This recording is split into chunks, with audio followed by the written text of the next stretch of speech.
अरे ओ लल्ला, कह दे अपनी जोरू से पेट में लड़का है या लड़की। ये जानने के लिए टेस्ट तो इसे करवाना ही पड़ेगा। मेरी जान पहचान की एक डॉक्टर है, वो ये सब काम करती है चोरी छुपे। सोमती जी ने रोब मारते हुए अपने छोटे बेटे से कहा। बेटा कुछ बोल पाता उससे पहले ही बहू सोनाली बोल पड़ी। अगर लड़की हुई तो क्या हो जाएगा माँ जी? क्या जरूरत है टेस्ट की? चाहे जो हो, इस बच्चे को तो जन्म देना ही है मुझे। सोमती जी फिर ताव चढ़ाकर बोली, बिल्कुल नहीं, सोचना भी मत। और तुझमें इतनी हिम्मत कहाँ से आई जो मुझे जवाब दे रही है? सुन ले, अगर लड़की हुई तो बिल्कुल जन्म न देगी तू इसे। हमारे घर में पहले से ही 2 लड़कियां हैं बड़ी बहू की, अब तो हमें लड़का ही चाहिए।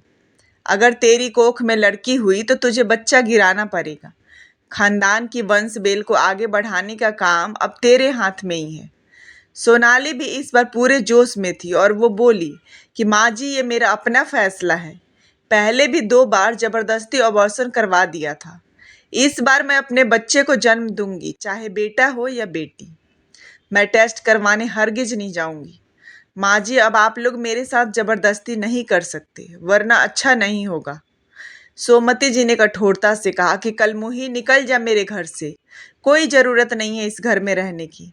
हम अपने लल्ला का दूसरा ब्याह कर लेंगे, लेकिन इस वंश की बेल को आगे जरूर बढ़ाएंगे। अपनी अकड़ अपने माँ बाप को दिखाना। टेस्ट नहीं करवाना तो यहाँ रहने भी नहीं दूंगी।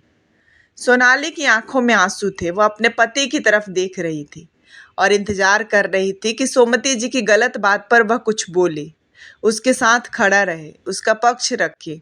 लेकिन सोमती जी का इतना खौफ था कि दोनों बेटों के कुछ बोलने की हिम्मत नहीं होती। काफी देर सोनाली आशा भरी नजरों से अपने पति की तरफ देखती रही, लेकिन वह मूर्ति बना रहा। सोनाली ने अपने आप को संभाला और बोली, अगर मैं टेस्ट नहीं करवाऊंगी तो इस घर में नहीं रह सकती। सोमती जी चीखते हुए बोली, हाँ बिल्कुल भी नहीं। सोनाली अपने कमरे में चली गई और बैग पैक करने लगी। सोमती जी ने अपने बेटे को सोनाली से मिलने भी नहीं जाने दिया। मायका ज्यादा दूर नहीं था, वह खुद सामान लेकर मायके आ गई। सोनाली के मम्मी पापा ने उसका पूरा साथ दिया, क्योंकि वह जानते थे कि उनकी बेटी गलत नहीं है। फिर 7 महीने बाद वह दिन भी आ गया जब उसने एक स्वस्थ लड़के को जन्म दिया। सोनाली के बेटा होने की खबर सुनकर सोमती अपने छोटे बेटे के साथ सोनाली के मायके पहुंच गई और सोनाली के मम्मी पापा से अपने बहू को घर वापस ले जाने के लिए कहने लगी। सोनाली की सास और पति उसके पास आए और सोमती जी बोली कि बेटा, हम तुझे लेने आए हैं। सोनाली मुस्कुराई और अपनी माँ से बोली कि मम्मी, मुझे कहीं नहीं जाना, कह दो इनसे। ये लोग मुझे नहीं, मेरे बेटे को लेने आए हैं। ये अपनी वंश बेल को लेने आए हैं। मेरा बेटा उनके वंश को आगे बढ़ाने का जरिया जो बनेगा। पिछले 7 महीनों में इन लोगों ने मेरी सुध नहीं ली।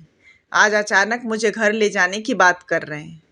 कह दीजिए इनसे कि ऐसे इंसान के साथ नहीं रहूंगी जिसमें गलत को गलत कहने की हिम्मत नहीं है।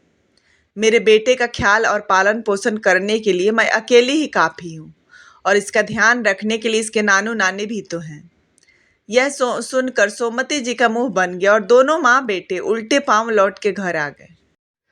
गाइज, हमारे समाज में एक धारणा बनी हुई है कि बेटे जरूरी होते हैं वंश को बढ़ाने के लिए, लेकिन बेटा या बेटी होना किसी औरत के हाथ में नहीं है। ये तो ईश्वर की देन है, बेटा या बेटी।